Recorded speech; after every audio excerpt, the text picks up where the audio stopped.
Bloody Mary ఇది చాలా కాలం నుండి వస్తున్న ఒక పురాతనమైన భయంకర కథ. ఈ బ్లడీ మేరీ పేరు వింటే చాలు చాలా మంది భయపడతారు. బ్లడీ మేరీని మీరు కనుక పిలిస్తే ఇక అంతే. ఆ బ్లడీ మేరీ మీ మీద దాడి చేస్తుంది. మీరు అద్దం ముందు రాత్రి 2:33 నుంచి 3:33 సమయంలో బ్లడీ మేరీ అని 3 సార్లు మీరు అద్దం ముందు చెబితే ఆ బ్లడీ మేరీ మీ ముందుకు వస్తుంది. ఆ బ్లడీ మేరీ కంటి నుంచి రక్తం కారుతూ ఉంటుంది. బ్లడీ మేరీ మీ మీద తను దాడి చేసే ప్రమాదం కూడా ఉంది. బ్లడీ మేరీ గేమ్ ఇది ఒక భయంకరమైన ఆట.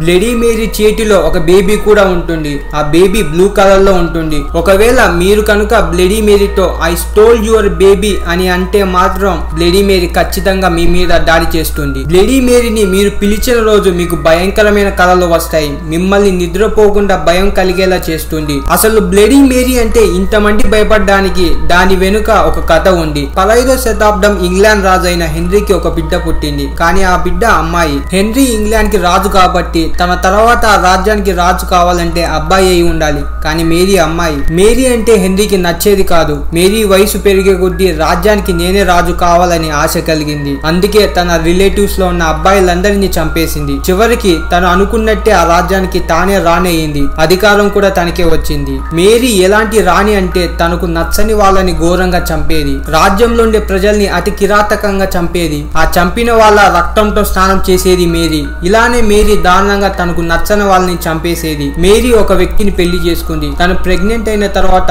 డాక్టర్ తన ప్రెగ్నెన్సీ చూసి తన కడుపులో బిడ్డ లేడు అని చెప్పాడు. తన కడుపులో ఒక సైతాను ఉందని ఆ డాక్టర్ చెప్పాడు. అది విన్న తర్వాత మేరీ చాలా డిప్రెషన్ కి వెళ్ళింది. మేరీ కడుపులో ఒక సైతాను ఉందని, ఆ సైతాన్ బ్లూ కలర్ లో ఉందని ఇంగ్లాండ్ మొత్తం మాట్లాడుకునేవారు. మేరీ ఆరోగ్యం చాలా దెబ్బతినింది. చివరికి మేరీ చనిపోయింది. మేరీ చనిపోయినా కూడా ఇంగ్లాండ్ లో మేరీ అంటే భయం మాత్రం పోలేదు ఇంగ్లాండ్ ప్రజలకి. మేరీ రక్తంతో స్నానం చేసేది వాళ్ళు మర్చిపోలేకపోయారు. రాత్రి అద్దం ముందు బ్లడీ మేరీ అని 3 సార్లు అంటే మేరీ వాళ్ళని చంపుతుంది అని ఇంగ్లాండ్ ప్రజలు మొత్తం భయపడేవారు. ఇది అంతా కాయిన్ కు ఒక వైపు. సైన్స్ తో మేరీకి జరిగిన ఇన్సిడెంట్ మనం చూస్తే, మేరీ ప్రెగ్నెంట్ అయినప్పుడు తను కడుపులో సైతాన్ ఉందని డాక్టర్ చెప్పాడు. అది ఫాల్స్ ప్రెగ్నెన్సీ, సూడోసైసిస్. అది ఒక డిసీజ్. కానీ అప్పుడు ఉన్న డాక్టర్స్ కి ఇంత నాలెడ్జ్ లేదు. ఇంకా ఆ కాలంలో ప్రజలు మాయలు మంత్రాలను ఎక్కువ నమ్మేవారు. అందుకే మేరీకి ఉన్న డిసీజ్ ని డాక్టర్ సైతాన్ అని అనుకున్నారు. ఈ వీడియోని మీరు ఇంతవరకు చూశారంటే ఎంతో కొంత నచ్చి ఉంటుంది. ఛానల్ ని సబ్స్క్రైబ్ చేసి వీడియోని లైక్ చేయండి. ఇలాంటి మరిన్ని వీడియోలు మీ ముందుకు వస్తూనే ఉంటాయి.